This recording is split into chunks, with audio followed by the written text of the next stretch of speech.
New মার্কেটের সামনে হঠাৎ একটা পিচ্চি মেয়ে বলে উঠলো, বাবা বাবা দেখো ছেলেটা আমাকে চোখ মারছে।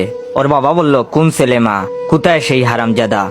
মেয়েটা ওর হাতের আঙ্গুল আমার দিকে করার সাথে সাথে আমার কলিজা শুকিয়ে গেল। দেখি পাশে দাঁড়িয়ে থাকা ওর বাবা আমার দিকে কটমট দৃষ্টিতে তাকিয়ে আছে। বেডি দেখলে মনে হয় ছোটখাটো একটা দানব। প্রেমিকার সাথে দেখা করব বলে মার্কেটে দাঁড়িয়ে আছি। ওই 4-5 বছরের পিচ্চি মেয়েটা আমাকে প্রথমেই চোখ মেরেছে। প্রথম কয়েকবার পিচ্চিটা মারার পর আমিও দুষ্টামি করে একটা চোখ মেরেছি। দেখে সাথে সাথে ওর আব্বুর কাছে বিচার দিয়েছে। মেয়েটার বাবাকে আমার দিকে এগিয়ে আসতে দেখে দিলাম একটা দৌড়। দেখি আমার পিছু পিছু মেয়েটার বাবাও ছুটে আসছে। এটা দেখার পর আরো জুড়ে দৌড় দিলাম, কিন্তু যতই দৌড়াতে যাই ততই প্যান্ট নিচের দিকে নেমে যায়। 2 হাত দিয়ে কোমরের 2 পাশের প্যান্ট ধরে আছি আর মার্কেটের মধ্য দিয়ে দৌড়াচ্ছি। মনে মনে নিজের বাপের উপর রেগে গেলাম। প্রত্যেকবার প্যান্ট কিনে দেওয়ার সময় এমন ঢিলে ডালা প্যান্ট কিনে দেয়, যার জন্য আমার এই দশা এখন। দৌড়াতে গিয়ে যদি প্যান্ট খুলে যায় তাহলে ইজ্জতের ফালুদা হয়ে যাবে। হঠাৎ বাসার লুঙ্গিটাকে খুব মিস করতে লাগলাম। লুঙ্গি পরে দৌড়ানোর মজাই আলাদা, বাতাসের প্রবাহ খুব কাজে দেয়। হঠাৎ সামনে প্রেমিকাকে দেখে কলিজা আরো শুকিয়ে গেল।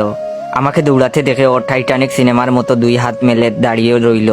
আমার প্রেমিকা অভিনয় শিখবে বলে কয়েকদিন আগে একটা কোচিংয়ে ভর্তি হয়েছে।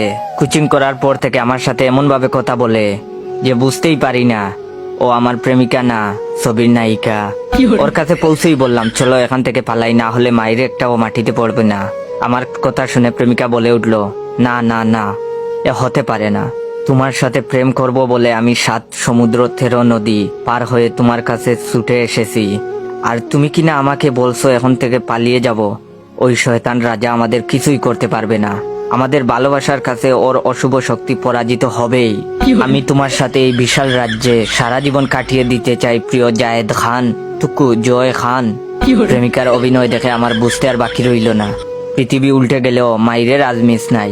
এর মধ্যে দেখি মেয়েটার বাবা প্রায় কাছে চলে এসেছে।